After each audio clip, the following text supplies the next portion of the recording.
हमने real sense में functional कर दिया। अभी हम लोगों ने फंक्शनल किया है, एक्टिवेट कर दिया हमारा हेल्थ एंड वेलनेस सेंटर अच्छे खासे संख्या में अपने डिस्ट्रिक्ट्स में चल रहे हैं। बट अगर हम लोगों ने उनको रियल सेंस में फंक्शनल कर दिया, वहाँ इंश्योर कर दिया कि बेसिक सर्विसेज वहाँ दी जाने लगी, it will prove of game changer over period of time. तो उसको हमको देखना है कि कैसे हमारे हेल्थ एंड वेलनेस सेंटर जो है वो गेम चेंजर के रूप में बदले। उसके लिए हमको अपने हेल्थ एंड वेलनेस सेंटर में क्या बेसिक चीजें हैं जो इंश्योर करनी है, अभी के प्रेजेंटेशन हम लोग उसी पे बात करेंगे। तो ओवरऑल हमारे अभी तक क्या हम लोगों ने कर लिया है एंड मे बी क्या नेक्स्ट स्टेप हमारे हैं। तो ये है अभी तक का हेल्थ एंड वेलनेस सेंटर का अपडेट, जिसमें आप देख सकते हैं कि पूरे स्टेट में जो हेल्थ एंड वेलनेस सेंटर की संख्या है वो अप्रॉक्सीमेटली 22,000 के आसपास हेल्थ एंड वेलनेस सेंटर है। जिसमें अभी जीएम साहब ने भी कहा कि सभी तरह के हेल्थ एंड वेलनेस सेंटर है। Health and wellness centre does not mean कि कोई अलग से फैसिलिटी नहीं है, ये वही चीजें फैसिलिटीज हैं जो ऑलरेडी स्टेट में पहले से चल रही हैं, चाहे वो आपके उपकेंद्र केंद्र के हो, पीएससीज के हो, अर्बन पीएससीज के हो, ये सभी उन्हीं फैसिलिटीज को स्ट्रेंथन किया जाएगा with additional human resources, with additional infrastructure and additional services. एक नया कंपोनेंट केवल इसमें ऐड हुआ है, urban health and wellness centre, जो पहले नहीं था। अर्बन पीएससीज तो हमारी चल रही थी, but urban health and wellness centre अभी तक नहीं थे। तो अर्बन क्षेत्र में जहां जो अर्बन पीएससीज नहीं बन पा रहे हैं, जो 50,000 के मानक पे थे, वहां 50,000 से कम की आबादी पर जहां नगर पालिका है, वहां पर urban health and wellness centres के कॉन्सेप्ट आया है। तो वो एक एडिशनल फैसिलिटीज के रूप में कह सकते हैं आया है। Otherwise remaining health and wellness centre वो वही है जो हमारी एग्जिस्टिंग फैसिलिटीज थी, उन्हीं को एडिशनल चीजों के साथ स्ट्रेंथन किया है। दूसरा जो इंपॉर्टेंट कंपोनेंट है हेल्थ एंड वेलनेस सेंटर पर, स्पेशली जो सब सेंटर्स लेवल है, वहां पर कम्युनिटी हेल्थ ऑफिसर्स की तैनाती की गई है। ये कैडर भी पहले स्टेट में नहीं थे, ये स्टाफ नर्स कैडर के लोग हैं, जिसमें जीएनएम और बीएससी नर्सिंग दोनों तरह के स्टाफ में है क्वालिफाइड लोग। तो इनकी स्पेशलाइज्ड 6 मंथ की ट्रेनिंग है और उसके बाद वो केजीएमयू से एक सक्सेसफुली एग्जाम कंप्लीशन के बाद इनकी पोस्टिंग की जाती है। तो इट इज ग्रेट मोमेंट के स्टेट के पास लाइक कैपेसिटी है जो इंडिया में शायद किसी स्टेट के पास हो कि 10,000 सीएचओ एक साल में प्रोड्यूस कर सकते हैं हम लोग, उसको ट्रेन कर सकते हैं 6 महीने के कोर्स के बाद। तो ये भी एक बड़ी उपलब्धि है और गवर्नमेंट ऑफ इंडिया ने इसको रिकॉग्नाइज भी किया है। इसमें बहुत सारे इनोवेशन भी हम लोग आगे बात भी करेंगे उस पर। तो अभी तक हमारे करीब 104 प्रोग्राम स्टडी सेंटर्स हैं और 78 नर्सिंग कॉलेजेस में सर्टिफाइड किए गए हैं। टेली कंसल्टेशन, बिकॉज आप सब जानते हैं कि जो हमारे सब सेंटर्स हैं वहाँ पर क्योंकि कोई ट्रेंड मेडिकल ऑफिसर्स नहीं है, सीएचओस होते हैं, तो मेडिकल कंसल्टेशंस का एक चैलेंज है because CHOs are not authorized to prescribe medicine. उनको केवल और केवल ड्रग डिस्पेंसिंग राइट्स है। तो ड्रग वो तो डॉक्टर प्रिस्क्राइब करेगा, देन ओनली ही और she can dispense the medicine. In that case eSanjeevani जो डेफिनेटली कोविड में काफी जहां पर लोग घर से निकलने नहीं चाह रहे थे, उस वक्त पे ई-संजीवनी ने काफी कंसल्टेशन हुए, मेडिकल कंसल्टेशन दिए गए। तो ई-संजीवनी के माध्यम से सीएचओस के द्वारा ये इंश्योर किया जा रहा है कि सब सेंटर लेवल पर हमारे मेडिकल कंसल्टेशंस हो और उन डॉक्टर्स के हो जो डॉक्टर्स आपके सीएससी, डिस्ट्रिक्ट हॉस्पिटल, पीएचसी और मेडिकल कॉलेजेस में हैं, उनके माध्यम से मेडिकल कंसल्टेशन हो रहा है। अब तक इसमें भी 67 लाख कंसल्टेशन हो चुके हैं, तो अपने आप में बड़ा नंबर है 67 लाख। एंड अप्रॉक्सीमेटली आप देखेंगे पर डे अराउंड 30,000, जो बहुत कम फैसिलिटीज ऐसी हैं जहां पर 30,000 का डेली कंसल्टेशन है। तो अगर आप सभी हेल्थ एंड वेलनेस सेंटर को जोड़ देंगे तो 30,000 कैपेसिटी है। तो ये फुल कैपेसिटी भी नहीं है, अभी भी इसमें हम लोग हाफ पे ही है। कम से कम इसमें जो कैपेसिटी है हमारी more than 60,000 per day consultation की है। तो अभी भी हम लोगों को इसमें काफी बड़ी जर्नी तय करनी है। दूसरी चीज जो हेल्थ एंड वेलनेस सेंटर पर इंपॉर्टेंट है वो ये है कि हमने सब सेंटर्स बना दिए, हेल्थ एंड वेलनेस सेंटर हमने उनको कह दिया, बट देन इंपॉर्टेंट ये है कि जब तक वहाँ मेडिसिन नहीं होगी तब तक लोगों को दवाइयाँ वहाँ नहीं मिलेंगी, तब तक लोग वहाँ पे जाएंगे नहीं। तो नाउ नेक्स्ट स्टेप इज के इंश्योरिंग द मेडिसिन, जो हमारे इंडियंस हैं उसके अकॉर्डिंग वहाँ पर मेडिसिन की उपलब्धता सुनिश्चित करना। इसके लिए डीबीडीएमएस पोर्टल के माध्यम से इंटरनेट की व्यवस्था की गई है। ये सभी सीएचओस का उसमें लॉगिन आईडी पासवर्ड है, उनके लिए एक नोशनल बजट एलोकेशन भी है 30,000 का, और उसके अकॉर्डिंग वो मेडिसिन इंडेंट कर सकते हैं डीबीडीएमएस में। तो इसमें भी हमारे करीब 17,500 सीएचओस ऐसे हैं जिनकी डीबीडीएमएस आईडी बनी हुई है और वो उसके माध्यम से मेडिसिन इंडेंट कर रहा है। एनसीडी स्क्रीनिंग अभी तक जो हेल्थ सब सेंटर्स लेवल की बात करें या पीएससीज पर, तो बेसिकली हम आरएमएल सर्विसेज की बात कर रहे थे और आरएमएल सर्विसेज को दे रहे थे। वेराज तो हेल्थ एंड वेलनेस सेंटर से जो बदलाव आया उसमें हम लोग एमसीडी को भी प्राइमरी हेल्थ केयर में लेके आए और एमसीडी स्क्रीनिंग हमारे सब सेंटर्स पर होने लगा और जहां भी जो भी डायग्नोस्ड केसेस हैं उनका जो मेडिकल ऑफिसर्स के द्वारा जो बेशमार उनकी उपचार शुरू की गई, तो फिर वो रेगुलर मेडिसिन अपने सब सेंटर्स पर लिए जाने लगे। तो उसमें भी आप देखेंगे कि हमारे 67% जो एलिजिबल बेनिफिशियरीज हैं उनकी स्क्रीनिंग हो चुकी है। इसमें जितने भी 30+ के पॉपुलेशन कैटमेंट एरियाज के लोग हैं उनकी स्क्रीनिंग होनी है प्रत्येक वर्ष हाइपरटेंशन और डायबिटीज की। उसके बाद अभी तक हम लोग जो 12 पैकेज ऑफ सर्विसेज हैं हेल्थ एंड वेलनेस सेंटर्स के, out of 12 package of services first 7 जो है फर्स्ट पेज हम लोगों ने रोल आउट किया था। जो रिमेनिंग 5 पैकेजेस हैं वो इस वित्तीय वर्ष में रोल आउट किए जाएंगे और उसकी ट्रेनिंग जो है हो चुकी है स्टेट पर मास्टर ट्रेनर्स की। अभी डिस्ट्रिक्ट लेवल ट्रेनिंग हम सबको करनी है सीएचओस की, वो भी इनिशिएट हो गई है बहुत सारे डिस्ट्रिक्ट्स में और 15% ट्रेनिंग हम लोगों ने उसमें कंप्लीट भी करनी है। एएमएस बिकॉज तमाम जो सेवाएं हैं सब सेंटर्स पर स्पेसिफिकली हम बात करें ये तभी संभव है जब सीएचओ की वहां उपस्थिति को हम इंश्योर कर पाएंगे।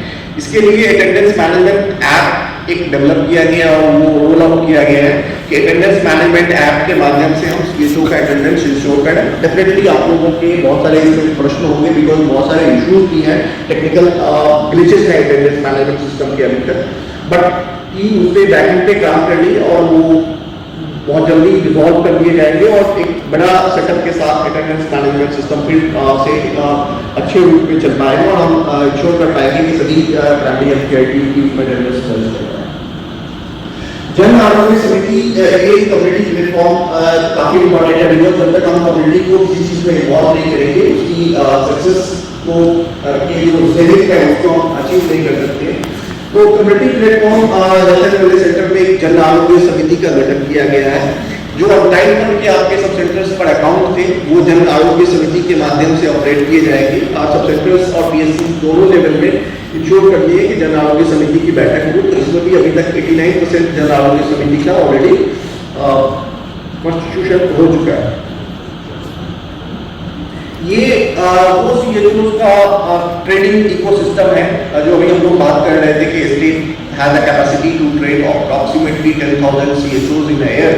तो उसमें एक जो हमारा सक्सेसफुल मॉडल था वो है ब्लेंडेड ट्रेनिंग मॉडल, जो कोविड के टाइम में जहां बहुत सारे सभी स्टेट्स इस पे काम कर रहे थे और जहां स्टेट्स अपने सीएचओस के ट्रेनिंग को कोविड के टाइम में सक्सेसफुली नहीं कर पाए या काफी इम्पैक्ट आया, वहीं पर स्टेट यूपी ने अपने ब्लेंडेड मॉडल के माध्यम से सीएचओस को ट्रेन किया।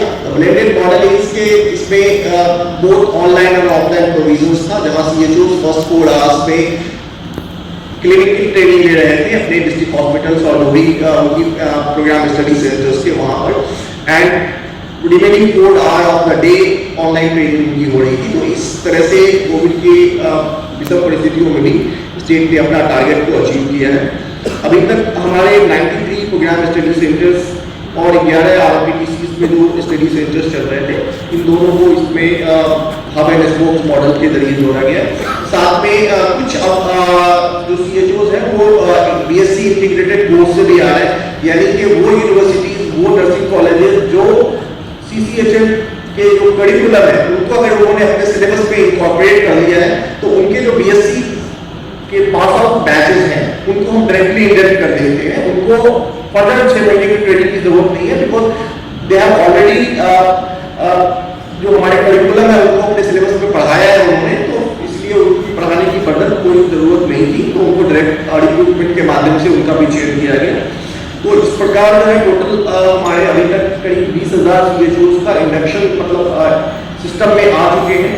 डेफिनेटली अभी 20,000 नहीं 17,500 आज के डेट पे काम कर रहे हैं, जैसे कुछ छोड़ के चले गए उनका रेगुलर में सिलेक्शन हो गया तो अभी 17,500 सीएचओस है। बट अभी तक जो मतलब भर्ती हुई है उसमें 20,000 के अप्रॉक्सीमेटली सीएचओस है। उनकी क्वालिटीज भी डिफरेंट विजिट्स के माध्यम से इंश्योर की जा रही है। ये आप देखेंगे सक्सेस रेट है किसी भी स्टेट से यूपी का जो सक्सेस रेट है मतलब जो इंस्टीट्यूशन कोर्स में क्वालिफाई किए हैं ओवर पीरियड ऑफ टाइम वो काफी ज्यादा है, यानी 94% का एवरेज है। शुरू के जो फर्स्ट 3 बैचेस थे उसमें थोड़ा मे बी 90% से कम है अदरवाइज आप देखेंगे तो जितने भी बैचेस हुए हैं उसमें अप्रॉक्सीमेटली 94 और 95% से आसपास पासिंग रेट्स हैं। तो एवरेज भी अगर पूरे सेशन जितने भी हम लोगों ने करवाए हैं उनमें 95% के एवरेज उठाएंगे। ये availability of drugs and diagnostics है। जैसे हम लोग अभी पहले बात कर रहे थे कि काफी महत्वपूर्ण है सब सेंटर्स पर, जब तक हम लोग ये सुनिश्चित नहीं करें कि जितने भी मेडिसिन हैं डीटीएल के अनुसार वो हमारे सब सेंटर पर उपलब्ध हो और जो जांचें हैं वो वहां पर हो, तब तक कम्युनिटी वहां पर नहीं आएगी। बहुत जगह पर ये आप देख रहे हैं कि ओपीडी उतनी नहीं हो रही है, बिकॉज 2 बार 4 बार अगर कोई आ रहा है और उसको ना दवा मिल रही है ना जांचें हो रही है, तो डेफिनेटली वो अगली बार आने से पहले सोचेगा और सोचेगा it is better to go to PSC और CHC rather than going to the sub centers. तो वी हैव टू इंश्योर कि वहां पर हमारे सब सेंटर्स लेवल पर जो एरिया के अनुसार मेडिसिन की उपलब्धता सुनिश्चित हो, और इसके लिए जो डीबीडीएमएस सिस्टम आप लोगों ने रोल आउट किया है सब सेंटर्स लेवल पर, तो डीबीडीएमएस के माध्यम से इंश्योर करें कि सीएचओ इंडेंट करें, उनकी लॉगिन आईडी पासवर्ड दी गई है। तो सब सेंटर लेवल पे एक नोशनल बजट एलोकेशन भी किया गया है 30,000 का, और वो 30,000 की जो मेडिसिन है वो एक साल में ले सकते हैं। तो मे बी हार्डली 3 बार वो इंडेंट करेंगे 10-10 हज़ार का, तो साल में 3 बार इंडेंट करना पड़ेगा उनको, और वो मेडिसिन ले सकते हैं उसके माध्यम से। पीएससी पर ऑलरेडी स्टेट सप्लाईज की मेडिसिन जा रही है, तो एडिशनल एलोकेशन उसमें 50,000 का ऑलरेडी किया गया है। तो पीएससी ऑलरेडी डीबीडीएमएस माध्यम से जुड़े हुए हैं and they are taking medicine from that way.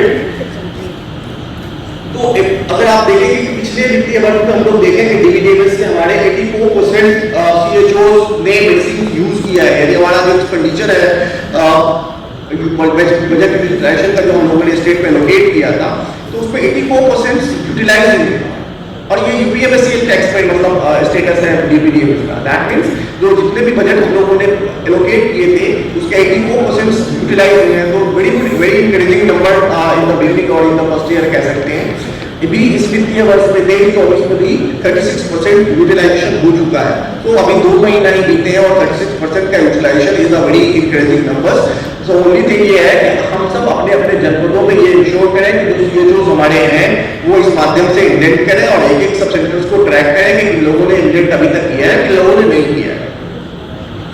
तो इवन जो अवेलेबिलिटी ऑफ मेडिसिन है, ये भी आप देखेंगे कि हेल्थ एंड वेलनेस सेंटर्स पर कंपैरेटिवली ज्यादा है बनस्पत। अभी भी अगर कोई सब सेंटर्स हमारे यहाँ है तो जहाँ पर medicine struggling with the medicine, जो लोग इंडेंट कर रहे हैं डायरेक्टली, उनके यहाँ पर मेडिसिन की जो उपलब्धता है, नंबर ऑफ मेडिसिन की, वो ज्यादा है, जो एक इसमें दिखाया भी गया है सर्वे में 14 डायग्नोस्टिक्स। आपको पता है कि 14 प्रकार के डायग्नोस्टिक टेस्ट की उपलब्धता हमको सब सेंटर पे सुनिश्चित करनी है, और ये सब आरडीके बेस्ड टेस्ट है। तो ऐसा कोई नहीं है कि जो सीएचओ उसमें नहीं कर सकता है। तो अभी तक ये एलएचएम के माध्यम से दिया जा रहा है, ये पैसा अब पिछले वित्तीय वर्ष से 15वें वित्त आयोग के माध्यम से आपको जा रहा है। वो सभी सब सेंटर्स के लिए उसमें उपलब्धता सुनिश्चित करनी है। जो पीएससी के डायग्नोस्टिक्स टेस्ट हैं वो भी 15वें वित्त आयोग से 100% पोषित है। 100% अपने जितने भी सब सेंटर और पीएससी है, ये पैसा पिछले वित्तीय वर्ष में भी किया है, इस वित्तीय वर्ष में भी जा रहा है। पीएससी पर 63 टाइप के डायग्नोस्टिक टेस्ट के प्रोविजंस हैं। उसके लिए तो लैब टेक्नीशियंस से अभी तक पीएससी पर सेक्शन नहीं थे, केवल एलए थे। तो लैब टेक्नीशियंस की एक व्यवस्था की गई है कि लेजेंड से लैब टेक्नीशियंस आपके यहाँ पर रुक जाए, और बहुत सारे सब सेंटर्स में कई 1600 लैब टेक्नीशियन पीएससी पे पोस्ट किए गए हैं। साथ में 15वें वित्त में आपको बहुत सारा इक्विपमेंट्स प्रोक्योरमेंट किए जाने के लिए पैसा दिया गया है, और आप लोगों ने उसमें किया भी होगा। तो अब नंबर ऑफ टेस्ट जो भी एक्सपेक्ट के पीएससी है स्पेशली हमारे, वहां पर नंबर ऑफ टेस्ट बढ़ जाएंगे। इसमें एक और चीज ये है कि जो सैंपल ट्रांसपोर्टेशन की व्यवस्था की गई है, उसका अभी आपके पास ड्राफ्ट एक एमओयू का जाएगा, अभी पर काम कर रहे हैं यहाँ पर एमओयू कैसे वो सैंपल ट्रांसपोर्ट कैसे किया जाएगा सब centre to PSC to block hospital, because block में आप पब्लिक हेल्थ लैब एस्टैब्लिश कर रहे हैं जहाँ पर even more number of test होंगे, डिस्ट्रिक्ट पर आईपीएचएल लैब है। तो अगर जो टेस्ट सब सेंटर या पीएससी पे हमारे नहीं हो रहे हैं, और अगर टेलीमेडिसिन में डॉक्टर वो टेस्ट प्रिस्क्राइब कर रहा है, तो सैंपल ट्रांसपोर्टेशन व्यवस्था के माध्यम से वो आपके हायर फैसिलिटीज पर जहां पर वो टेस्ट की व्यवस्था होगा वहां पर वो सैंपल ट्रांसपोर्ट किए जाएंगे। तो इसके लिए भी बहुत जल्द मुझे लगता है इसमें हम लोग रोल आउट इसको कर पाएंगे। अभी टीवी का सेंटर ट्रांसपोर्टेशन के लिए रोल आउट किया जा चुका है, वो आप लोगों के यहाँ पड़े हैं, मैं लोगों ने लखनऊ में देखा था, सक्सेसफुली चल भी रहा है। जहाँ सब सेंटर्स पर टीवी के बल्ब दिए जाते हैं तो उसका सेंटर ट्रांसपोर्टेशन हो रहा है। ये एक्सपेंडेड पैकेज ऑफ सर्विसेज है। इस बात की अभी प्राथमिकता है कि जितनी भी हमारी एक्सपेंडेड पैकेज की ट्रेनिंग ड्यू है उनको हमको कंप्लीट करनी है अगले कुछ महीनों में, और जो फर्स्ट 7 सर्विसेज दे रहे हैं उसके बाद जो रिमेनिंग 5 सर्विस के हैं विच इंक्लूड जो आपके एल्डरली एंड पैलिएटिव केयर है, बर्न एंड ट्रॉमा है, ओरल हेल्थ है, आईएनटी है, मेंटल हेल्थ है, तो ये जो 5 सर्विसेज हैं इनकी सुविधाओं को देने के लिए हम लोग ट्रेनिंग कर रहे हैं। Master trainers training, state level की ट्रेनिंग हमारे तैयार है 56। हम लोगों ने डिस्ट्रिक्ट लेवल ट्रेनर्स भी तैयार किए हैं, इसमें 282, तो नाउ आपके डिस्ट्रिक्ट पे भी ट्रेनर है। अब टाइम है कि सीएचओस की ट्रेनिंग कंप्लीट करें। बहुत सारे डिस्ट्रिक्ट में सीएचओस ट्रेनिंग शुरू कर दी है। वी टारगेट के by the end of the June हमारी 50% ट्रेनिंग हो जाए। वर्चुअली हम लोगों ने कई सारे राउंड्स में सीएचओस को जोड़ने की कोशिश की थी इन तमाम पैकेजेस से, और हम लोगों ने किया भी था, बट आप सबको पता है कि वर्चुअली ट्रेनिंग में वो क्वालिटी नहीं होती है, लोग उतने मतलब लिसनिंग मोड में नहीं होते हैं, और इतने लंबे समय तक जो है लोग को जब हम लोग कंप्यूटर में बैठते हैं तो उनका रिटेंशन भी नहीं होता है। तो इसलिए हम लोग अभी फिजिकल ट्रेनिंग उसका रोल आउट कर रहे हैं कि हम लोग वर्चुअली तो कर दिया, मतलब फिजिकली हम लोग उनको जल्दी से ट्रेन कर पाए, सो दैट वो सेवाएं जो है वो एक्चुअल वे में हम लोग रोल आउट कर पाए। ये अब तक के कुछ आंकड़े हैं। आप सबको पता है कि अभी तक हम लोगों ने जब से हेल्थ एंड वेलनेस सेंटर चला है तब तक करीब ऑलमोस्ट 12 करोड़ लोग का footfall health and wellness centre में रिकॉर्ड किया गया, और ये वो नंबर्स है जो सीएचओ से पोर्टल पे दर्ज किए। ये हो सकता है कि नंबर्स और भी लोग नहीं कर पाए हैं, क्योंकि रिपोर्टिंग अभी भी आप देखेंगे रिपोर्टिंग वाली स्लाइड्स पे तो 100% रिपोर्टिंग नहीं हो रही है।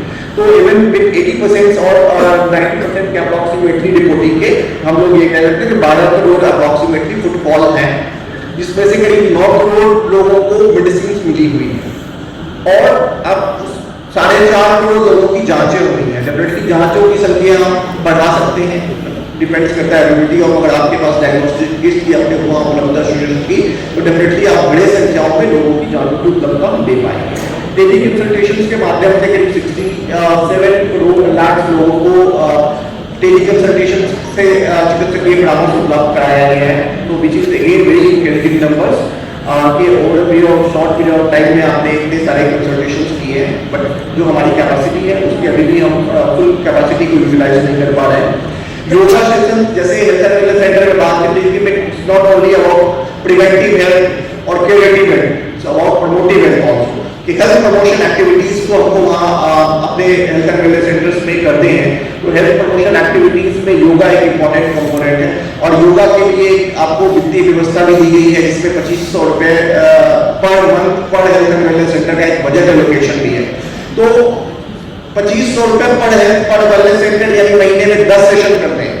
तो महीने में 10 सेशन करते हैं तो आप लोकली आइडेंटिफाई कर पाएंगे, और अभी 21 जून को योगा दिवस भी है, तो इसको देखते हुए आपको 21 जून से पहले सभी हेल्थ एंड वेलनेस सेंटर पर योगा की जो सेशंस है उनको सुनिश्चित करें कि हमारे यहाँ पर योगा हो, और जो बजट आपको दिया गया उसका यूटिलाइजेशन भी हो।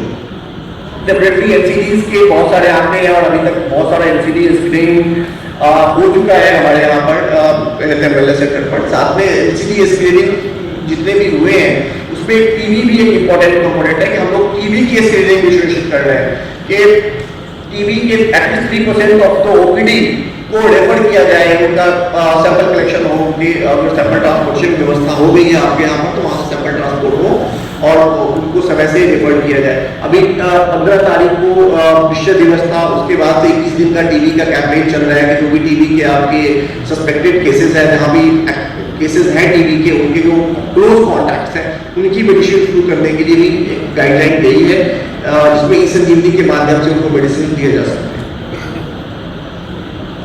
ये जो टेली कंसल्टेशंस में अगर आप देखेंगे कि अभी तक हमारे यहाँ पर 28 मेडिकल कॉलेजेस और 2 एम्स इसमें रजिस्टर्ड हैं। साथ में सभी हमारे डिस्ट्रिक्ट हॉस्पिटल, सीएससी, पीएससी को रजिस्टर्ड किया गया है। But the number of doctors जो अभी तक रजिस्टर्ड है वो 4000 है। पीएस सर का एक जियो है, आप सबको मिला भी होगा, उसमें उन्होंने कहा है कि अप टू एसीओ लेवल जितने भी डीजीएमएस के अंतर्गत डॉक्टर्स हैं उन सब का इसमें रजिस्ट्रेशन होना है। तो अगर आपके यहाँ पर जो भी डॉक्टर्स का रजिस्ट्रेशन नहीं हुआ है तो उनकी एक प्रारूप है, उस प्रारूप पर वो सूचना उपलब्ध करवा दीजिए ताकि आपका रजिस्ट्रेशन हो पाए। बिकॉज ये चैलेंज हम लोगों को मिल रहा है टेली कंसल्टेशन में कि जो सीएचओ लॉग इन कर रहे हैं उनको मेडिकल ऑफिसर की उपलब्धता दिखती नहीं and as a result number of consultation जितने होने चाहिए उतने हो नहीं पा रहे। अभी आप टेली कंसल्टेशन वाले स्लाइड में देखेंगे कि एवरेज कंसल्टेशंस पर डे पर सीएचओ बहुत सारे डिस्ट्रिक्ट्स में एक भी नहीं है। So it is maybe because of the CHOs are not active or mostly because of the doctors are not available. तो दोनों ही परिस्थितियां हैं, उनको हमको देखने की जरूरत है कि कौन से डिस्ट्रिक्ट में कौन सी परिस्थिति ज्यादा इम्पैक्ट कर रही है कंसल्टेशंस को और उस पर हमको काम करने की जरूरत है। अभी तक जो हमारे 12,000 करीब अप्रोक्सीमेटली 13,000 सीएचओस हैं, क्योंकि अभी वर्जन 1 पे ज्यादा लोग रजिस्टर्ड थे, अभी ई-संजीवनी का वर्जन 2 आ गया है, उस पर माइग्रेट किए जा रहे हैं लोगों को, तो अप्रोक्सीमेटली 13,000 सीएचओस माइग्रेट किए जा चुके हैं उसमें। बट चूंकि नंबर ऑफ सीएचओस की जो संख्या है, अभी आपकी लास्ट ज्वाइनिंग जो कल थी वो भी खत्म हो गई, 25 तारीख तक जो अभी लेटेस्ट रिजल्ट गए थे उसमें 25 तारीख तक ज्वाइनिंग डेट थे। तो आपने सभी सीएचओस का जो अभी रिसेंटली रिजल्ट गए हैं उनमें एलोकेशन भी कर दिया हुआ सेंटर। नाउ जितने भी सीएचओस आपके यहाँ पर उपलब्ध हैं उनकी आईडी इंश्योर करिए सभी लोग के उनके 100% सीएचओस के आईडी उपलब्ध हो, बिकॉज जब उनको आईडी नहीं देंगे तो कंसल्टेशन नहीं कर पाएंगे। और जो लोग आपके यहाँ पर जिनका रजिस्ट्रेशन अभी तक नहीं हुआ है या जो लोग डुप्लीकेट रजिस्टर्ड है, जिनके बहुत सारे आईडीज पहले बने थे सीएचओ अभी आपके जनपद में नहीं है, तो उनको डीएक्टिवेट करवाइए। नहीं तो एज ए रिजल्ट क्या होगा कि आप डिनोमिनेटर आपका बढ़ा रहेगा और आपके डिनोमिनेटर कम रहेंगे, तो कंसल्टेशन का जो एवरेज जब भी निकलेगा तो उसमें आपका डिस्ट्रिक्ट पीछे चला जाएगा। ये कुछ आईसीज थे जो डेफिनेटली हम लोगों ने यूज किए थे और कोविड में ऑलरेडी एक मॉडल यूज किया गया था जो पेशेंट टू डॉक्टर मॉडल है, जो ई-संजीवनी ओपीडी का, उसमें सीएचओ के माध्यम से कैसे कंसल्टेशन कर रहे हैं, एक ही मोबाइल से सीएचओ अपने बेनिफिशियरीज को और ऐसे बेनिफिशियरीज को जो खुद ही लॉग इन करके कंसल्टेशन नहीं ले पाएंगे उन लोगों को फैसिलिटेट कर रहा था। ये वर्जन 2.0 के ई-संजीवनी के प्रोग्रेस है अब तक, जो फरवरी 20 में लागू किया गया इसी वर्ष में। उसमें बहुत सारे टेक्निकल इश्यूज थे, आप लोगों ने रिपोर्ट किए ई-संजीवनी वाले ग्रुप्स में, पर्सनल फोन के माध्यम से, व्हाट्सएप के माध्यम से, आपके जरिए से वो सब इश्यूज आए और over a period of time वो इश्यूज पे जो सीडैक की टीम थी, टेक्निकल टीम थी, उस पर काम किया और अब बहुत हद तक स्मूथली चल रहा है। मतलब हेयर एंड देयर कुछ इश्यूज हैं, but then broadly it is working fine. और नंबर ऑफ कंसल्टेशंस भी आप देखेंगे तो कैसे कैसे ये प्रोग्रेस कर रहा है वो भी आपको दिखेगा। जिसमें पिछले हफ्ते में अगर हम लोग देखें तो 27,000 के अप्रॉक्सीमेटली डेली कंसल्टेशंस हो रहे हैं। इस हफ्ते का ये जो फिगर है वो अप्रॉक्सीमेटली 30,000 के आसपास आएगा, मेबी 30,000 और अबव और 29,500 समथिंग के एवरेज जो अभी हम लोग का करेंट वीक है चल रहा है इसमें, बिकॉज डेली कंसल्टेशन हमारे 29,000 और 30,000 के आसपास हो रहे हैं। तो ये जो नंबर्स हैं, मतलब हम सब भी अपने अपने डिस्ट्रिक्ट में ट्रैक करें कि ये बार कंटिन्यूअसली बढ़ता रहे, वो इंक्रीजिंग रेट्स में है, बिकॉज अभी भी हमारी जो फुल कैपेसिटी ऑफ सीएचओ है वो कंसल्टेशन नहीं कर रही है, तो ये देखना पड़ेगा। और अभी आपको डिस्ट्रिक्ट का डैशबोर्ड भी दिया गया है, सीएमओस की आईडी आपको उपलब्ध करवाई गई है, डीसीपीएम के पास आईडी है देखने का, जिसके माध्यम से आप डायरेक्टली देख पा रहे हैं कि कौन से सीएचओ आपके कंसल्टेशन कर रहे हैं और कौन से सीएचओ कंसल्टेशन नहीं कर रहे हैं। तो उस जो सीएचओ कंसल्टेशन नहीं कर रहे हैं डेफिनेटली आप उनको बात कर सकते हैं, या जिन सीएचओ ने कंसल्टेशन किया उसके अलावा जितने सीएचओ उन्होंने कंसल्टेशन नहीं किया उनसे आप पूछ सकते हैं। ये जो जन आरोग्य समिति है, सभी जनता वेलफेयर सेंटर पर जन आरोग्य समिति का गठन किया गया है। जितने भी हमारे केंद्र लेवल के जन आरोग्य समिति हैं और उसका जो टाइम फंड का अकाउंट है वो अकाउंट ऑपरेट हो रहा है अभी ग्राम प्रधान जो उसका चेयरमैन है और सीएचओ जो उसके मेंबर सेक्रेटरी है, इन दोनों के बीच में अनटाइड फंड का अकाउंट हो रहा है। बेसिकली कम्युनिटी ओनरशिप के लिए एक जन आरोग्य समिति का गठन किया गया है, जहां कम्युनिटी के लोग अपने सब सेंटर्स पर मंथली मीटिंग के दौरान आएंगे और वो बात करें कि उनके सब सेंटर्स में क्या सुविधाएं दी जा रही है और क्या सुविधाएं वो बेहतर कर सकते सकते हैं, उस प्लेटफॉर्म पर वो डिस्कस होगा। तो डेफिनेटली बहुत सारी चीजें ऐसी हैं जो अगर यहाँ स्टेट से उसके लिए प्रोजेक्ट प्रोविजंस नहीं है या जन आरोग्य समिति में उतना धनराशि उपलब्ध नहीं है, तो ग्राम प्रधान अपने डीपीडीपी के माध्यम से वो चीजें करवा सकता है। बट अगर इसमें इंपॉर्टेंट ये है कि हमको इंश्योर करना है कि बैठक मंथली हो। अगर बैठक एक बार मंथली शुरू हो जाएगी तो बहुत सारे इश्यूज हो जाएंगे, आप कैसे ही रिजॉल्व। और हम लोगों ने कुछ हेल्थ एंड वेलनेस सेंटर जो हम लोगों ने विजिट किया है वहां पर भी देखे कि ग्राम प्रधान ने अपने पैसे से इसमें बहुत सारा काम करवा दिया और एक आइडियल सेंटर्स बनाए। बिकॉज जब सेंटर्स की एमिनिटीज अच्छी है, फैसिलिटीज अच्छी है, तो वहां पर लोगों का ट्रस्ट बनेगा, कमेटी के लोग और भी वहां पर जाएंगे और फर्स्ट पॉइंट ऑफ कॉन्टैक्ट उनके लिए बना रहेगा। इनकी मीटिंग्स भी पिछले वित्तीय वर्ष में 72% मीटिंग्स उनकी यहाँ हुई है। बट हम लोगों को टारगेट करना है कि 100% हमारे यहाँ पर जन आरोग्य समिति फंक्शनल हो और उनकी मीटिंग्स भी हो। जो पीएससी लेवल की जन आरोग्य समिति है उसमें जिला पंचायत और क्षेत्र पंचायत सदस्य के साथ साथ जो वहाँ का मेडिकल ऑफिसर इंचार्ज है, इस बार बिल्कुल उन्हीं के माध्यम से वो पैसा खर्च किया जाएगा। वो एसएनए अकाउंट का पार्ट भी है। इसमें एक बात मैं बता देता हूँ कि जो एक लेटर गया हुआ है स्टेट से कि जो सब सेंटर अर्बन क्षेत्र में आ गए, जो सब सेंटर अर्बन क्षेत्र में आ गए हैं वहां ग्राम प्रधान आज के डेट में नहीं है, उसमें हम लोगों ने गवर्नमेंट ऑफ इंडिया से डायरेक्शंस मांगा है कि यहाँ पर जन आरोग्य समिति कैसे काम करेगी। तब तक के लिए इंटरिम व्यवस्था ये की गई है कि वहां का सीएचओ और उसका कंसर्न पीएससी का मेडिकल ऑफिसर उस खाते का सेक्रेटरी होगा। तो अगर किसी के यहाँ पर अर्बन क्षेत्र में सब सेंटर चला गया है जहां ग्राम प्रधान नहीं है, ऐसे में इंटरिम व्यवस्था ये है कि वहां का सीएचओ और मेडिकल ऑफिसर जॉइंटली सिग्नेचर करके जो अनटाइड फंड की धनराशि है उसका सब सेंटर्स के इसमें इस्तेमाल कर सकते हैं। पीएचसी का उस सब सेंटर से जो भी पीएचसी सीएचसी नजदीक होगा उसका, उस सब सेंटर से जो सबसे नजदीकी फैसिलिटी है उसी का, बस जो भी होगी, गारंटी नहीं है। अभी तो वो अर्बन क्षेत्र बनाया तो पीएससी तो होगी भी नहीं वहां। जो सब सेंटर रूरल में कल तक था, आज वो अर्बन में आएगा तो पीएससी अभी वहां बनी भी नहीं होगी सर। अर्बन पीएससी उसके से 1 किलोमीटर 2 किलोमीटर पे अगर पीएससी है 10 किलोमीटर पे, उसमें लिखा है कि जो भी फैसिलिटी उसके सबसे नजदीक होगी उसका मेडिकल ऑफिसर उसका सेक्रेटरी हो, चाहे वो सीएससी हो या पीएससी। पीएससी के भी है, पीएससी में कुछ अर्बन एरिया में आ गया है, उसके लिए जन आरोग्य के लिए कुछ कर सकते हैं। हाँ, पीएससी के लिए भी हम लोगों ने कोई दिशा निर्देश ऐसा नहीं दिया है, हम लोग इसमें भी बात करेंगे। ये जो रिपोर्टिंग है हेल्थ एंड वेलनेस सेंटर पर, सभी जितने भी हेल्थ एंड वेलनेस सेंटर्स हैं इनको डेली और मंथली रिपोर्ट करनी है। बिकॉज ये भी एक फंक्शनैलिटी है कि आपको उनकी डेली रिपोर्ट हो रही है कि नहीं हो रही है, आपकी मंथली रिपोर्ट कितनी है। तो अप्रॉक्सीमेटली अगर आप देखेंगे तो डेली रिपोर्टिंग जो मार्च 23 तक हुई है पिछले वित्तीय वर्ष में, वो अप्रॉक्सीमेटली 88% हुई है। वेयर जो एक्सपेक्टेशन है कि 100% आपकी फैसिलिटीज रिपोर्ट करें, और ये वो है कि मिनिमम 20 दिन रिपोर्ट करनी है। इट इज अगर महीने में 20 दिन से कम रिपोर्टिंग है तो वो health and wellness centre even ranking के पर्पस से जो हम लोग ले रहे हैं या गवर्नमेंट ऑफ इंडिया जो इसको मॉनिटर कर रही है, तो 20 दिन से कम रिपोर्टिंग है तो वो नहीं कंसीडर कर रहे। तो आपको हर हेल्थ एंड वेलनेस सेंटर्स को भी इंश्योर करना पड़ेगा कि मिनिमम 20 डेज की रिपोर्टिंग हो मंथ में। और ये जो मंथली रिपोर्ट है वो पहले हफ्ते में यानी 10 तारीख तक मैक्सिमम उनकी रिपोर्ट सबमिट हो जाए सर्विस डिलीवरी की। तो वो भी अभी 80% और 88% के आसपास ये दोनों रिपोर्टिंग है। We will target के इस फाइनेंशियल ईयर में हमारे 100% रिपोर्टिंग हो। ये वेलनेस एक्टिविटी है जिसमें योगा भी सम्मिलित है, क्योंकि आपको प्रत्येक महीने में वेलनेस एक्टिविटी करनी है या 10 सेशन योगा के करने हैं। उसके अलावा जो हेल्थ डेज हैं, आपके जो हेल्थ कैलेंडर्स हैं, चाहे वो वर्ल्ड कैंसर डे हो या वर्ल्ड टीबी डे है, HIV एड्स डे है, जो भी डे सेलिब्रेट करते हैं उसके थीमेटिक एरिया में जो एक्टिविटी कर रहे हैं हम लोग उनको भी रिपोर्ट करनी है। और उनकी उसमें भी अगर आप देखेंगे तो काफी हमारे 50% के आसपास हेल्थ एंड वेलनेस सेंटर ही महीने में 10 सेशन कर पा रहे हैं। तो रिमेनिंग 50% क्यों नहीं कर पा रहे हैं करके हमको रिव्यू करना पड़ेगा कि वो हमारे कौन से हेल्थ एंड वेलनेस सेंटर्स हैं जहां पर एटलीस्ट 10 सेशन वेलनेस के नहीं हो रहे।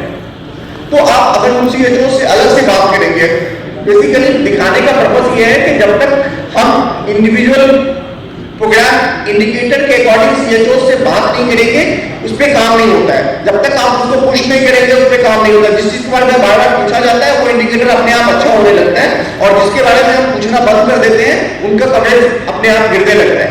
तो इसीलिए ये दिखाया जा रहा है कि हम लोग इन इंडिकेटर्स पर बात करना शुरू करें अपने डिस्ट्रिक्ट्स में। ये एनसीडी स्क्रीनिंग है, because health and wellness sector आने के बाद पहला जो सबसे इंपॉर्टेंट इंटरवेंशन रहा स्पेशली प्राइमरी हेल्थ केयर में, वो एनसीडी को जोड़ना, बिकॉज 64% ऑफ डेथ अभी भी एनसीडी की वजह से हो रही है कोविड इंफेक्शन में।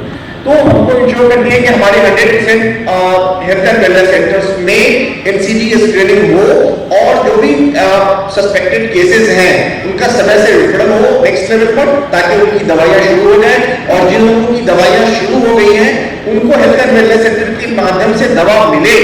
इसके लिए जरूरी है कि हेल्थ एंड वेलनेस सेंटर पर एनसीडी की दवा हो, तभी तो वो दे पाएगा। तो एनसीडी की दवाइयां होना, स्पेशली हाइपरटेंशन और डायबिटीज की दवाइयां सब सेंटर पर उपलब्धता, क्योंकि ये लॉन्ग टर्म इलनेसेस हैं, इसमें रेगुलर पेशेंट्स को दवा चाहिए, तो इनकी मेडिसिन की उपलब्धता भी हमको सब सेंटर पर सुनिश्चित करनी पड़ेगी कि इनके यहाँ हाइपरटेंशन और डायबिटीज की मेडिसिन हमेशा उपलब्ध हो। अभी भी जो स्क्रीनिंग गैप है वो भी काफी ज्यादा है, बिकॉज इसमें क्या है कि जो भी आपके सब सेंटर पीएससी की पॉपुलेशन है, जो भी उसका कैचमेंट एरियाज है, सपोज 10,000 का कैचमेंट एरिया है अगर किसी फैसिलिटी का, तो उसका 37% जो है 20 वर्ष से अधिक आयु के लोग हैं। 3700 अगर 10,000 की आबादी है तो 3700 का प्रत्येक वर्ष एनसीडी की स्क्रीनिंग हाइपरटेंशन और डायबिटीज की करनी है। कैंसर का है कि आप 3700 को 5 से डिवाइड कर देंगे तो एक साल का आपका टारगेट निकल जाएगा, और further divided by 12 equal to 1 month target. तो इस तरह से हम लोग कैंसर की जो 3 टाइप के कॉमन कैंसर है, ओरल कैंसर, ब्रेस्ट कैंसर और सर्वाइकल कैंसर, साथ में हाइपरटेंशन और डायबिटीज, इनकी स्क्रीनिंग को सुनिश्चित करें अपने हेल्थ एंड वेलनेस के माध्यम से। ये क्वालिटी एश्योरेंस के है, बिकॉज जब आपकी सेंटर्स पे क्वालिटी मेंटेन होगी तो कम्युनिटी का ट्रस्ट बढ़ेगा। 21-22 में 975 फैसिलिटीज ऐसी थी जिनको सर्टिफिकेशन मिला था कायाकल्प पे, और उसमें से 715 ऐसी हैं, सॉरी आउट ऑफ 975 फैसिलिटीज जो कायाकल्प के प्रोसेस में गई, 715 सर्टिफाइड हुई, और उसका भी 65% जो है हेल्थ एंड वेलनेस सेंटर्स था। तो कहने का मतलब यह है कि हेल्थ एंड वेलनेस सेंटर्स जो they are in better positions comparatively जो सब सेंटर और जो आपके रेगुलर पीएससीज हैं उसमें हमको इसमें थोड़े से एफर्ट्स करने पड़ेंगे। तो स्पेशली हर डिस्ट्रिक्ट्स में पहले राउंड में ऐसे जरूर 50%, 30%, 40% फैसिलिटीज हैं जिनको आप बहुत कम एफर्ट से, कम इन्वेस्टमेंट से और छोटे से प्रयास से आप उसको सर्टिफिकेशन करवा सकते हैं। तो इस पर हमको प्रयास करना है कि जैसे आपके सर्टिफिकेशन होते हैं उन फैसिलिटीज को अवार्ड भी मिलता है, उनके अवार्ड मनी भी उनके अकाउंट में जा रहे हैं, तो उससे वहां की जो टीम है उनका भी मोटिवेशन हो रहा है, और फिर दूसरे जो फैसिलिटीज है उनके जो स्टाफ है वो भी प्रयास करेंगे कि हमारा फैसिलिटी भी सर्टिफिकेशन में जाए, हमको भी अवार्ड मिले, और जब फैसिलिटी आपका सर्टिफाइड होगा यानी क्वालिटी की बनेगी, अच्छे बेहतर क्वालिटी, बेहतर सुविधाएं वहां दी जाएंगी, तो कम्युनिटी का भी इंटरेस्ट वहां पर बिल्ड होगा। तो अभी तक 2 सब सेक्टर पिछले वित्तीय वर्ष में इंक्वायर्स हुई है। इस बार अभी कल पीएस सर ने कहा कि हमारा टारगेट करना है कि हमारे फर्स्ट 50 फैसिलिटी जो इंक्वायर्स में जाएंगे, हम लोग जुलाई या जून में कोशिश करेंगे उनको इंक्वायर्स सर्टिफाइड करने का, और जुलाई में हम दोबारा वर्कशॉप करेंगे इसी तरह का, और उसमें उनके कुल सीएचओ को वहां की एएनएम को भी सर्टिफाइड करेंगे ऐसे प्लेटफॉर्म से, और जिन डिस्ट्रिक्ट से 5 से ज्यादा सर्टिफिकेशन किए वहां के सीएमओ और डिस्ट्रिक्ट टीम को भी सर्टिफिकेशन किए, मतलब उनको भी हम फैसिलिटेट करेंगे। तो सभी टीम ये प्रयास करे कि उनके यहाँ कम से कम 5 जो हेल्थ एंड वेलनेस सेंटर है फर्स्ट फेज में बेहतर मतलब सर्टिफिकेशन में जाए, सर्टिफिकेशन में जाए। अभी उसकी एक प्रेजेंटेशन भी है कि क्या चेकलिस्ट है उसमें और क्या कैसे उनको बेहतर कर सकते हैं। तो जहां भी जिन डिस्ट्रिक्ट में भी 5 का लक्ष्य प्राप्त कर लिया तो उनके डिस्ट्रिक्ट टीम को भी फैसिलिटेट किया जाएगा, और जो अगर एक इंडिविजुअल किसी हेल्थ एंड वेलनेस सेंटर को अगर आपका इंक्वायरी सर्टिफाइड होता है तो उसकी टीम को भी फैसिलिटेट स्टेज पे किया जाएगा, और वो जुलाई में ही पीएस सर का टारगेट है, कभी सर ने यहाँ पे बताया है। ये कुछ हमारे बेस्ट प्रैक्टिसेस है जो आप सबको पता है कि सीएचओ का पीबीआई एक यूजर कंसर्न था, और पिछले वित्तीय वर्ष में हम लोगों ने काफी we had struggle a lot to give the PBI.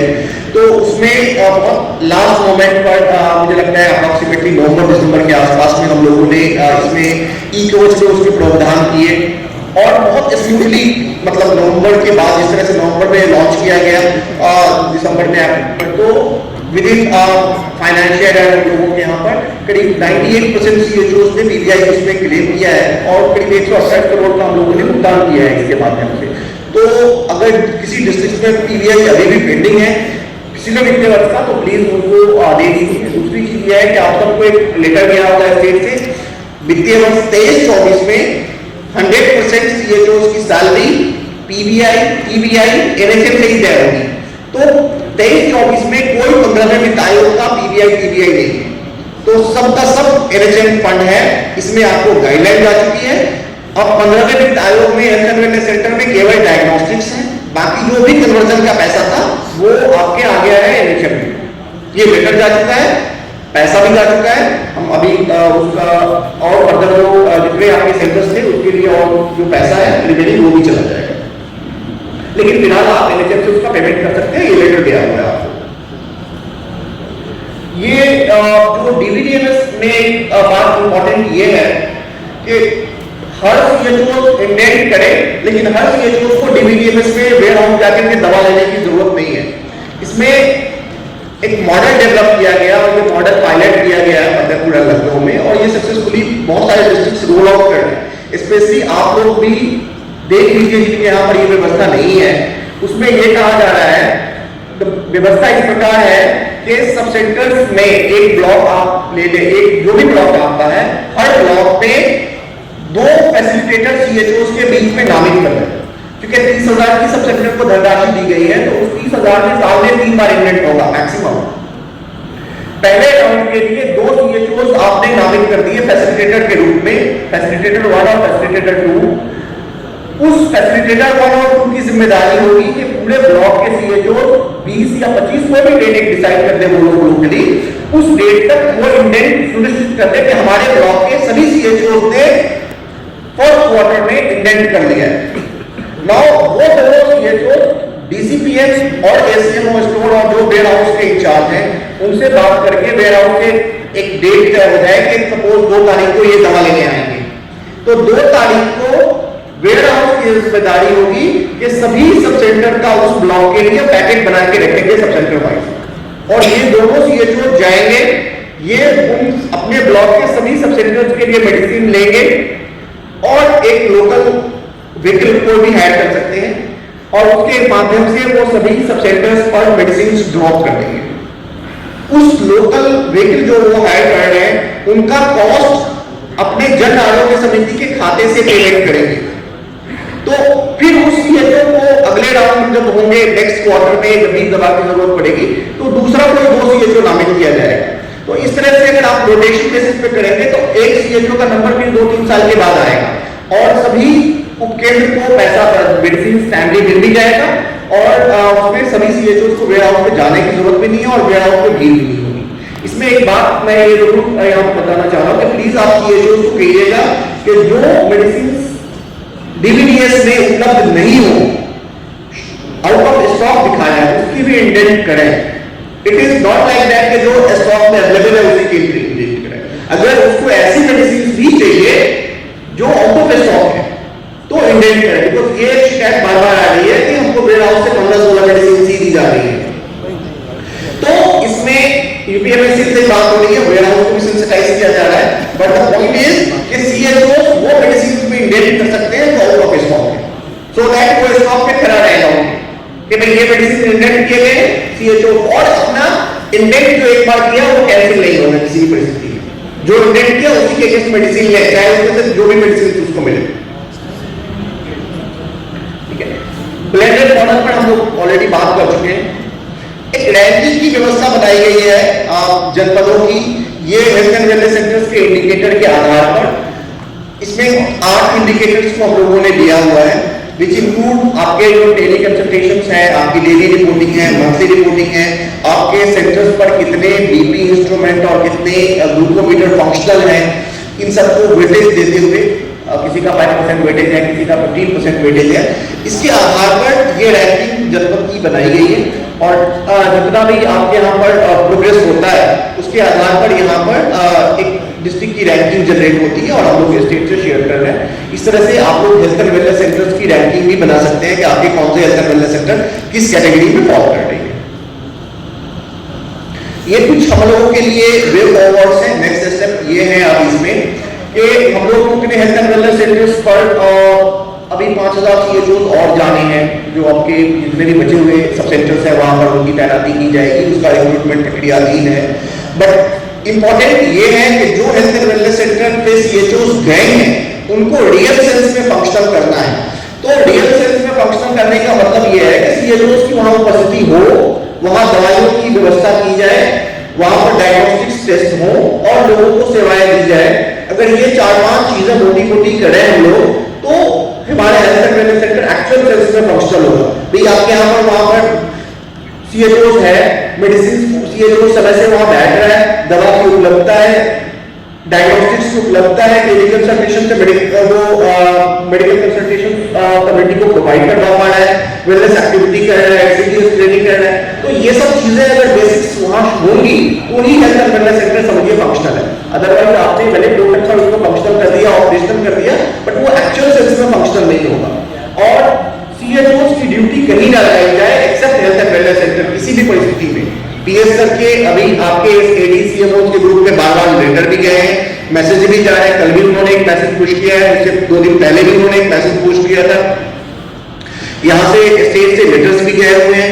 लेकिन कई सारे डिस्ट्रिक्ट्स में ये देखा गया कि बावजूद इसके कि कल भी PS सर ने ये कहा कि हर हालत में CHOs की उपस्थिति केवल और केवल हेल्थ एंड वेलनेस सेंटर में ही हो, चाहे वो वहां पर बैठ के इम्यूनाइजेशन सर्विसेज भी देनी है तो भी वही देगा, AMC सर्विसेज है तो भी वही देगा, कोई भी XYZ सर्विसेज देनी है तो अपने हेल्थ एंड वेलनेस सेंटर में ही रह के देगा। बिकॉज अगर आप जैसे ही उनको हेल्थ एंड वेलनेस सेंटर से बाहर भेजते हैं सब सेंटर से, तो सब सेंटर हो जाता है बंद, उस पर ताला लग जाता है और ये मेजर फाइंडिंग आती है कि सब सेंटर्स बन पाए। तो हर हालत में CHO की उपस्थिति उसके सब सेंटर पे सुनिश्चित करनी है कि प्रत्येक दशा में उनको अपने सब सेंटर पर ही रखा जाए, किसी भी तरीके से उनको फील्ड में ना भेजा जाए और उनको केवल और केवल 2 महीने में फील्ड विजिट्स अलाउड है और वो भी उनके second half of the day, not first half में ट्रेनिंग करेंगे और 12-1 बजे के बाद वो सेकेंड हाफ ऑफ डे में वो जाकर के अपनी 2 विजिट्स करेंगे। डायग्नोस्टिक्स में मैंने अभी बताया कि हम लोगों ने 80 पोस्ट किया हुआ है, रिमेनिंग 80 का जो चयन है वो प्रक्रियाधीन है। टेली कंसल्टेशन में अभी काफी काम करने की जरूरत है। अभी हम लोग अप्रॉक्सीमेटली 30,000 कंसल्टेशन है, बट अभी आप देखेंगे कि उसमें जो नंबर ऑफ इनएक्टिव CHOs की संख्या है वो भी काफी ज्यादा है और जो इनएक्टिव मेडिकल ऑफिसर्स की संख्या है वो भी काफी ज्यादा है। तो हमको रिड्यूस करना है कि अपने जो इनएक्टिव CHOs है वो सभी एक्टिव हो और सभी मेडिकल ऑफिसर्स जो है हमारे उसमें टेली कंसल्टेशन पे एक्टिव हो और वो टेली कंसल्टेशन जो रोस्टर के अनुसार है वो एटलीस्ट 10 से 12 के बीच में अपने यहाँ पर लॉगिन करें और CHOs उस ड्यूरेशन में कम से कम कंसल्टेशन करेंगे तो आपके मैक्सिमम कंसल्टेशन हो पाएंगे। इसमें हम लोग स्पेशलिस्ट कंसल्टेशंस का भी अभी अंडर डिस्कशन है कि वर्चुअल हब के माध्यम से कैसे मेडिकल ऑफिसर्स को स्पेशलिस्ट सर्विसेज दी जा सके। तो उस पे भी चल रहा है कि हम लोग वर्चुअल हब क्रिएट करें जहां डॉक्टर्स कहीं से भी लॉगिन करें और पूरे स्टेट से कहीं से भी कोई तो किसी को ये स्पेशलिस्ट सर्विसेज की जरूरत हो तो वो डॉक्टर स्पेशलिस्ट कंसल्टेशन कर सकते हैं। एक्सपेंडेड पैकेज जो हम लोग अभी पहले बात कर रहे थे कि भाई ट्रेनिंग तकरीबन हमारी कंप्लीट हो गई है एक्सपेंडेड पैकेजेस की। जो डिस्ट्रिक्ट्स की ट्रेनिंग है स्पेशली CHOs और ANMs की और स्टाफ नर्स की वो हम लोग कंप्लीट करें एक्सपेंडेड पैकेज पर। तो उसमें आपके लिए समय सीमा है, लोग इसको बिल्कुल कोशिश करें कि first quarter of the year पे हमारी ट्रेनिंग कंप्लीट हो जाए ताकि हम अपने इसको सर्विसेज को उससे संबंधित सर्विसेज को दे पाए।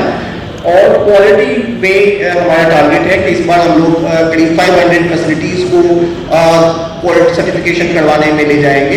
तो उसमें हमारे फर्स्ट फेज की जो 65 सेंटर्स हैं जिनको हम लोग इनक्वेस्ट में लेके जा रहे हैं तो उसमें से अगर आपके 50 जो फर्स्ट 50 निकल के आएंगे उनको फेलिसिटेट भी किया जाएगा स्टेट पर। तो हर डिस्ट्रिक्ट ये प्रयास करें कि उसके यहाँ कम से कम 5 फैसिलिटीज ऐसी हो जो पहले राउंड में कायाकल्प में या इनक्वेस्ट में सर्टिफाइड हो जाए। तो इससे डिस्ट्रिक्ट में भी एक मोटिवेशन बनेगा और ओवरऑल सभी लोग प्रयास करेंगे कि हमारे सेंटर्स A1 के हो जो स्टैंडर्ड मानक है उनको अचीव कर पाए और डेफिनेटली जब हम अच्छी सर्विसेज वहां पर देंगे तो कम्युनिटी का ट्रस्ट उन हेल्थ एंड वेलनेस सेंटर्स के प्रति बढ़ेगा। तो this is all about the overview so far. अभी हमारी जर्नी रही है हेल्थ एंड वेलनेस सेंटर्स में जो पिछले 3 से 4 साल तक हम लोगों ने हेल्थ एंड वेलनेस सेंटर्स में काम की है। तो अभी तक की जर्नी है स्टेट की ओवरव्यू। अब हम लोग अगले सत्र में और डिटेल से बात करेंगे। Thank you very much. में क्या इंडिकेटर्स आपके हेल्थ एंड वेलनेस सेंटर्स कितने हैं अक्रॉस द डिस्ट्रिक्ट, उसमें से इन इंडिकेटर्स पर कितने डिस्ट्रिक्ट फॉल कर रहे हैं और उनका वेटेज भी दिया सर पिछले वाले सेशन पे था सर। इस जो हम समस्या रखने जा रहे हैं इससे बहुत सारे जनपद भी परेशान हैं। CHO परेशान हो गए हैं परसों से। और सर जब हम PBI 15,000 रुपये तक CHO को डिस्ट्रिक्ट की एडमिन की ID के भरोसे दे सकते हैं, 30,000 रुपये का ड्रग हम डिस्ट्रिक्ट के भरोसे दे सकते हैं या उसी पोर्टल के भरोसे दे सकते हैं, तो मुझे नहीं समझ में आ रहा है कि टेली कंसल्टेशन जो दोनों वे से फ्री है, CHO से भी फ्री है और MO लेवल से भी फ्री है, ना ही कोई इसमें पैसा ले रहा है और ना ही पेशेंट से कोई उसका कंसल्टेशन चार्ज कर रहा है। तो उसके ID बनाने के लिए इतना कॉम्प्लिकेशन प्रोसेस क्यों है सर? क्यों नहीं हमें उसी पोर्टल पे जो डेटा अवेलेबल है जिससे कि हम डिविडेंस की ID बना के CHO को दे रहे हैं 30,000 का इंडेंट करने के लिए, उससे ही इस संजीवनी की ID बना दें या फैसिलिटी वाइज ID बना के हम दे दें और वो ID परमानेंट रहे।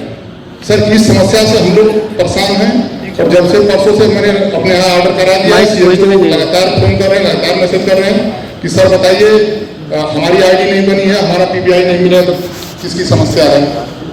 तो सर प्लीज एक रिक्वेस्ट था कि अगर facility wise ID one time बन जाए HWC पोर्टल पे अवेलेबल डेटा के आधार पे, जिससे कि डिविडेंस की ID हम लोग को लगातार मिल जा रही है, तो सर इसमें ID बनाने के लिए CDAC से जो एडमिन का डिटेल मिल गया है वो कुछ ही दिनों में आपको ट्रांसफर का और ID क्रिएशन का और डीएक्टिवेशन की और गवर्नमेंट यूजर्स और यूजर लिस्ट बना देने के लिए सारे अधिकार आपको दिए जाएंगे। ये हमारी बात हो गई है, लगातार से बात हो रही। आपने डाटा को हमने भी यही बात कही कि जब ट्रांसफर करने को अधिकार CMO को है तो हमें उसको ट्रांसफर बनाना ID करने के लिए क्यों, ये जो बात आपने कही मैं उनसे कह दिया। और इसके अलावा मैं एडिशन बता दूं कि अभी हमारे डिस्ट्रिक्ट को इसमें डाउनलोड करके नंबर ऑफ CHO ज़्यादा है, उसमें ब्लॉक वाइज का भी ऑप्शन आया है। हमारी पूरी टीम 75 करके उसको डाटा अपडेट कर देगी तो आपको लिस्ट ब्लॉक वाइज भी मिलने लगेगी और आपको ID के डीएक्टिवेशन क्रिएशन ये सभी फैसिलिटीज कुछ ही दिनों में मिल जाएगी। ठीक है, तो ये रैंकिंग वाला आप देख लीजिए कि रैंकिंग कैसे कैलकुलेट कर रहे हैं कि आपके जितने भी हेल्थ एंड वेलनेस सेंटर है उतने हेल्थ एंड वेलनेस सेंटर्स में कितने हेल्थ एंड वेलनेस सेंटर्स महीने में 20 दिन डेली रिपोर्ट सबमिट कर रहे हैं, तो उनको 15% का वेटेज है, 15% मार्क्स मिल रहे हैं। जो दूसरा क्राइटेरिया है कि आपके यहाँ पर जो monthly report, service delivery report जिसको हम लोग कह रहे हैं, उसमें से कितने हेल्थ एंड वेलनेस सेंटर ऐसे हैं जो 15 तारीख के अंदर सब अपनी मंथली रिपोर्ट सबमिट कर दे रहे हैं, 15% वेटेज उनका है। तीसरी कैटेगरी है हेल्थ एंड 15 तारीख। हम आपको 5 तारीख का ही टाइम बता रहे हैं, मतलब हमने आपको दिमाग में 5 तारीख या 10 तारीख इसलिए आया क्योंकि हम लोग आपको 5 तारीख ही टाइम देते हैं कि आपके सभी हेल्थ एंड वेलनेस सेंटर समय से दे दें। और आप भी मुझे लगता है CHOs को आप 5 तारीख का ही टाइम दीजिए। ये जो इंडिकेटर है 15 तारीख वो NHSRC ने हमको दिए, इसलिए हमने जब इंडिकेटर कैलकुलेट करते हैं तो हमने 15 लिया है, लेकिन हम जब भी बात करते हैं आपसे तो हम 5 या 10 तारीख कहते हैं, लेटेस्ट फर्स्ट वीक में आपका सबमिट हो जाए। आप भी CHOs को यही डेडलाइन दीजिए। तीसरा है कि आपके यहाँ पर जो वेलनेस एक्टिविटी है महीने में कौन से कितने हेल्थ एंड वेलनेस सेंटर है जहां पर एटलीस्ट 10 वेलनेस एक्टिविटीज हो रही है उस महीने में। जैस की बैठक कितने जगह हो रही है आपके यहाँ पर, वो एक इंडिकेटर है। उसके बाद फुटफॉल वहां 400 एंड अबव कितने हेल्थ एंड वेलनेस सेंटर पर हो रहा है, वो उसको अगेन 15% वेटेज है। 5% का 2 वेटेज दिया जा रहा है कि वहां पर BP इंस्ट्रूमेंट और डायबिटिक के लिए स्क्रीनिंग के लिए ग्लूकोमीटर आपके पास वहां फंक्शनल है तो 5% वेटेज उनको मिल रहा है। उसके अलावा जो टेली कंसल्टेशन हो रहा है, तो ये सब वो इंडिकेटर्स हैं जो हम लोग मतलब मॉनिटर कर सकते हैं सिस्टम से। जो बहुत सारे ऐसे इंडिकेटर हो सकते हैं बट उसको सिस्टम से मॉनिटर टाइम बाउंड मैनर में नहीं किया जा सकता है, इसलिए उनको कैलकुलेशन के लिए नहीं लिया गया। और ये सभी वही इंडिकेटर्स है जो आपके CHOs खुद डायरेक्टली इनपुट करते हैं या वो करते हैं उस चीज को। हमें लगा तो ऐसा भी नहीं है कि हम लोग खुद ही मतलब यहाँ से इंफॉर्मेशन कहीं से निकाल ले रहे हैं। ये वही इंफॉर्मेशन है जो सीएचओ के द्वारा एचडब्ल्यूसी पोर्टल पर इनपुट किया जा रहा है। ई संजीवनी तो ई संजीवनी से ले रहे हैं, बाकी सभी एचडब्ल्यूसी पोर्टल से इंफॉर्मेशन ली जा रही है। ये पार्टी तो उसके बेसिस पर जो इंफॉर्मेशन है उसमें इस ड्यूरेशन में ये डिस्ट्रिक्ट अच्छा कर रहे हैं। आप देख सकते हैं कि स्पेशली ये डिस्ट्रिक्ट जो है हो सकता है उसमें से जैसे रामपुर वगैरह है, मुझे लगता है कई डिस्ट्रिक्ट आज नहीं भी है, बट स्टेट में ये लोग ओवरऑल बहुत अच्छा कर रहे हैं अभी तक, बिकॉज ये आज डे वाइज नहीं बनाए गए हैं।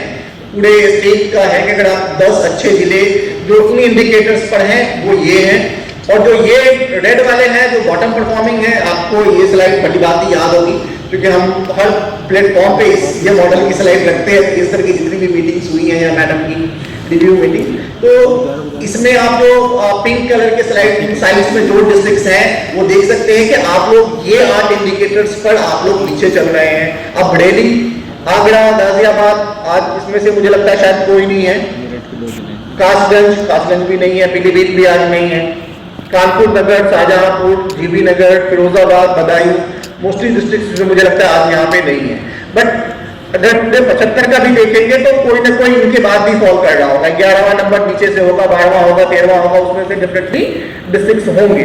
तो आप अगर उन 8 पैरामीटर्स पर अपने यहाँ काम करेंगे तो थिंग्स विल इंप्रूव।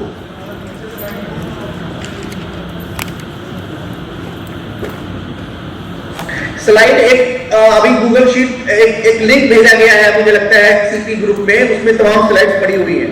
भेजा है? जी सर, नहीं डाला। भेजा है, मैंने देखा है कि अभी धर्मेंद्र ने एक लिंक डाली है, उसमें आज के जो भी प्रेजेंटेशंस हैं वो पड़े हुए, तो आपको तमाम प्रेजेंटेशंस वहीं मिल जाएंगे। गाइडलाइंस और उसमें 58 जो हमारे सब सेंटर पर ईडीएल है, पीएससीज के लिए जो 99 ईडीएल है, ये इंश्योर करता है कि हमारे हेल्थ एंड वेलनेस सेंटर पर मेडिसिन की उपलब्धता हो, और उसके लिए ये जो मैकेनिज्म है उसको इंश्योर करना है कि हमारे सभी सीएचओ डीबीडीएमएस से जुड़े। अगर उनकी कोई आईडी पासवर्ड के इश्यूज हैं या उनके ऊपर पैसा नहीं दिख रहा है, बजट अप्रूव नहीं है, तो जरूर आप ये सूचना हम तक पहुंचाइए। हम लोग उसको जितनी जल्दी हो सकेगा उसको रिजॉल्व करने की कोशिश करेंगे। अगेन ई संजीवनी और डीबीडीएमएस दोनों जगह सीजैक की टीम काम करती है, और ये गवर्नमेंट ऑफ इंडिया का एक सॉफ्टवेयर है, उसी पर ये एप्लीकेशन चल रहे हैं। नोशनल बजट जो डीबीडीएमएस के लिए लोकेट किया गया है 30,000 का और health and wellness centre sub centre, और ये डिटेल हम लोगों ने पहले सत्र में बात किया कि कैसे सीएचओ लेड मॉडल, जिसमें सीएचओ ही वंस इन 3 महीना या 3 बार जो इंडेंट एक साल में वो कर पाएगा 10,000 की, तो एक बार में एक सीएचओ 2 सीएचओ मिलकर के ये इंश्योर करेंगे कि वो सभी लोगों के लिए अपने ब्लॉक में मेडिसिन कलेक्ट करके डिस्ट्रीब्यूट करें। तो ओवर पीरियड ऑफ टाइम इससे फायदा ये हुआ इस मॉडल से कि नंबर ऑफ ड्रग्स की जो उपलब्धता है वो सब सेंटर पर बढ़ गई, बिकॉज मॉनिटरिंग फाइंडिंग्स में जितने भी आए कि भाई 5 प्रकार 6 प्रकार 7 प्रकार से ज्यादा की ड्रग्स अवेलेबल नहीं हो रहे थे, लेकिन जहां पर सीएचओ खुद ड्रग इंडेक्ट करके मेडिसिन ले रहे हैं अपने रिक्वायरमेंट के अकॉर्डिंग, तो नंबर ऑफ ड्रग्स जो वहां पर देखा गया कि इवन हमारी मॉनिटरिंग फाइंडिंग्स जो स्पेशली जपाइगो के डिस्ट्रिक्ट में हो रही है उसके डेटा कंपाइल जो इन्होंने किया है, तो उसमें भी जो एवरेज आ रही है 25 ड्रग के आसपास आ रही है कि 25 से 30 ड्रग के बीच में अवेलेबल है आउट ऑफ 58। आइडियली 58 ड्रग्स होनी चाहिए, लेकिन क्योंकि वेयर हाउस से भी उनको बहुत सारे ड्रग्स नहीं मिल रहे हैं, बट कम से कम 25 और 30 ड्रग्स वहां पर उपलब्ध है। That is a good sign, और to begin with it's a very good indicator कि हम यहाँ से आगे अपने चीजों को बढ़ा सकते हैं। तो once in a quarter indent करना है, तो इसमें बहुत कोई इशू नहीं है, बस केवल ये आपको सुनिश्चित करना है अगेन कि आपके डिस्ट्रिक्ट में अभी भी बहुत सारे जनपद में ये हो रहा है कि हर सीएचओ इंडेंट अलग अलग कर रहा है और हर आदमी वेयर हाउस से जाके दवा ले रहा है। तो प्लीज इसको रोकिए, बिकॉज जितने दिन सीएचओ जाएंगे उतने दिन वो परेशान होंगे, फिर उनके ट्रांसपोर्टेशन का कॉस्ट और बहुत सारी चीजें हैं, जितने ज्यादा मूवमेंट होगा उनका उतनी ज्यादा परेशानी भी होगी, उतना दिन हेल्थ एंड वेलनेस सेंटर बंद भी रहेगा। तो कोशिश करिए कि सभी ब्लॉक के एक ब्लॉक के सीएचओ एक पर्टिकुलर टाइमलाइन तक उस महीने में इंडेंट कर लें और 2 लोग जाए और 2 लोग मिलकर के सभी ब्लॉक के सभी सीएचओ केंद्र के लिए दवा लेके आए और उन दवाओं को अपने अपने केंद्र पर पहुंचा दें, और जो ट्रांसपोर्टेशन का कॉस्ट है वो अपने जन आरोग्य समिति से उसका एक्सपेंडिचर मतलब बुक कर लें।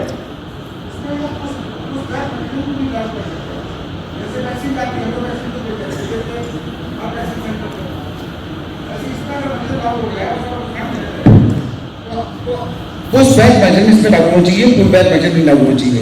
जब पुश बैक मैकेनिज्म लागू हो जाएगी तो अपने आप हर जगह से हर जितने सेटो सेंटर है डब्ल्यू सेंटर वहाँ पहुँच जाएगी मेडिसिन। नहीं हम लोग वैक्सीन जो है पुश बैक मैकेनिज्म भेजते हैं, इसलिए वैक्सीन कभी कोई दिक्कत नहीं आती है। कितने भी कोल्ड चेन पॉइंट है सब जगह वैक्सीन तुरंत रहती है। तो इसको इलेबोरेट करिए, मैं ये समझ नहीं पाया पुश बैक क्या है। पुश बैक मैकेनिज्म ये है जैसे पुल बैक है, अब सीएचओ क्या है यहाँ से लेके आती है ना, ड्रग स्टोर है डिस्ट्रिक्ट स्टोर से सीएचओ लेने आते हैं। हम वैक्सीन कोई लेने नहीं आता है डिस्ट्रिक्ट से, वैक्सीन को हम पहुंचाते हैं वहाँ पे कोल्ड चेन पॉइंट पे। इसी तरह मेडिसिन को भी हमें वहाँ पे जितने भी एसओसी पे वहाँ पहुँचा देनी चाहिए। देखिए वैक्सीन और इसमें दोनों में अंतर क्या है, बिकॉज वैक्सीन हमारे यहाँ किसी ब्लॉक में अगर सत्र होता है, जैसे वेडनेसडे और थर्सडे 2 दिन हमारे सत्र होते हैं, तो वेडनेसडे और सैटरडे में हम लोग के पास जो गाड़ी का प्रावधान है कि भाई 20 जगह सत्र हुए, 20 जगह जाके ड्रॉप किया, 20 जगह से पिकअप कर दिया एबीडी के जरिए से, विच इज वेरी इजी। यहाँ क्या है कि आज इस ब्लॉक के 2 सीएचओ ने किया, इस ब्लॉक के 2 सीएचओ ने किया, उस ब्लॉक के 2 सीएचओ ने किया, यानी मुझे 300 दिन गाड़ी दौड़ानी पड़ेगी और मतलब 100 किलोमीटर गाड़ी 30 दिन दौड़ेगी तब जाकर के भी डिलीवरी नहीं हो पाएगी। ये इशू चैलेंज है उसमें।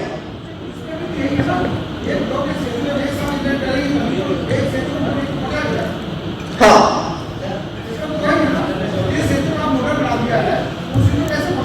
एक ही गाड़ी लेकर के, हाँ पॉइंट इंडेंट नहीं जाएगा, वो जाएगा ही नहीं। यही तो आपको उसमें ध्यान देनी है कि चूंकि अभी टू बिगिन विद शुरुआत में अभी ये किया गया कि सीएचओ पहले ये इंश्योर करेंगे कि उनके ब्लॉक के इंडेंट कंप्लीट हो जाए। जब उनके ब्लॉक का इंडेंट कंप्लीट हो जाएगा उसके बाद ही वहां वेयर हाउस से वो 2 सीएचओ जाके मेडिसिन कलेक्ट करेंगे एंड डिस्ट्रीब्यूट करेंगे। आप जो कह रहे हैं उसमें इश्यूज था गाड़ी के कॉस्ट का कि हम कहां से बुक करेंगे, और क्योंकि मिड ऑफ फाइनेंशियल ईयर में वो कॉस्ट की व्यवस्था नहीं होती है, क्योंकि हर कॉस्ट हमें गवर्नमेंट ऑफ इंडिया से लेनी पड़ती है उस पर्टिकुलर लाइन आइटम के नाम से। तो अब वो पैसा निकले कहां से?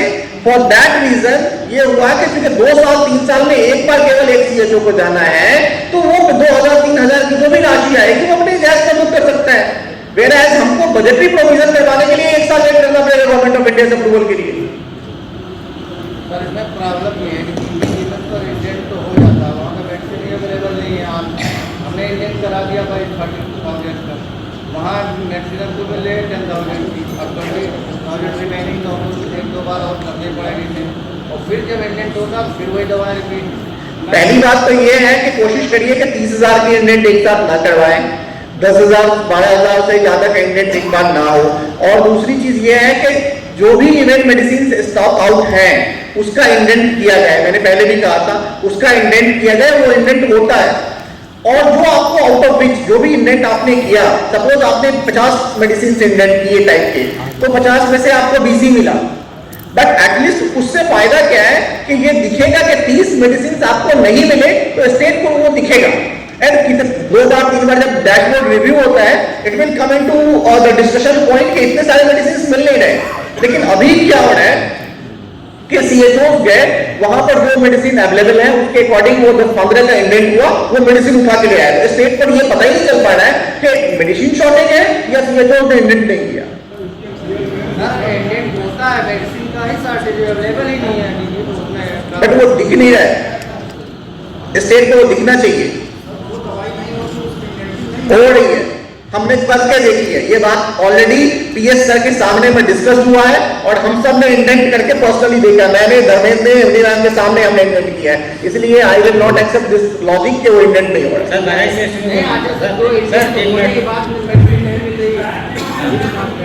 मेजर इशू ये है। तो आप 28 डेज के अंदर में जो भी उसमें इंडेंट अवेलेबल है वो ही कलेक्ट करवाइए। भाई आप 28 डेज का वेट क्या कर रहे हैं? आपको यही इंश्योर करना है। यही तो मैंने कहा कि भाई सीएचओ से आपको ये इंडेंट करना है कि 20 तारीख तक अगर सीएचओ ने इंडेंट कर दिया तो 25 तारीख को जाके दवा ले, एक्सपायर होने का डेट हम तो देंगे। अब एक ब्लॉक 1-2 महीना लेगा इंडेंट करने के लिए तो डेफिनेटली इंडेंट एक्सपायर हो जाएगी।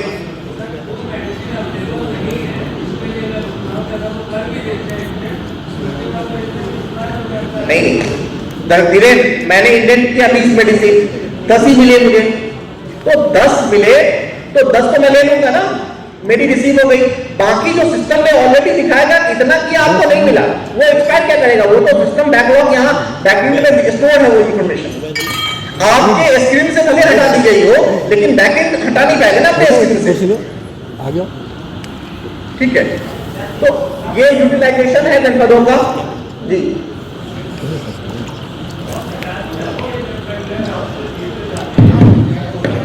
भाई रणविजय, आपके या आप लोगों के या वेयर हाउस के इंफॉर्मेशन से हट जाती है, डीवीडीएमए से थोड़ी हटा देगा कोई, उनके कैपेसिटी से बाहर है बैकएंड के डेटा को डिलीट करना।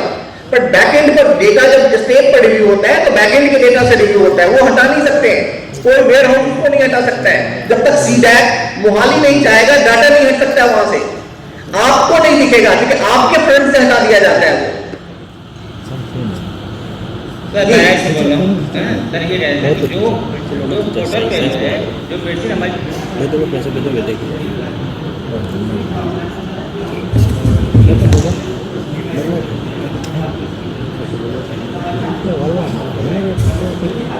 बिल्कुल ठीक कह रहे हैं आप। वो समस्या कॉर्पोरेशन की कई सारी आई हैं। पीएस सर अभी मुझे लगता है वीकली कॉर्पोरेशन विजिट कर रहे हैं, वीकली।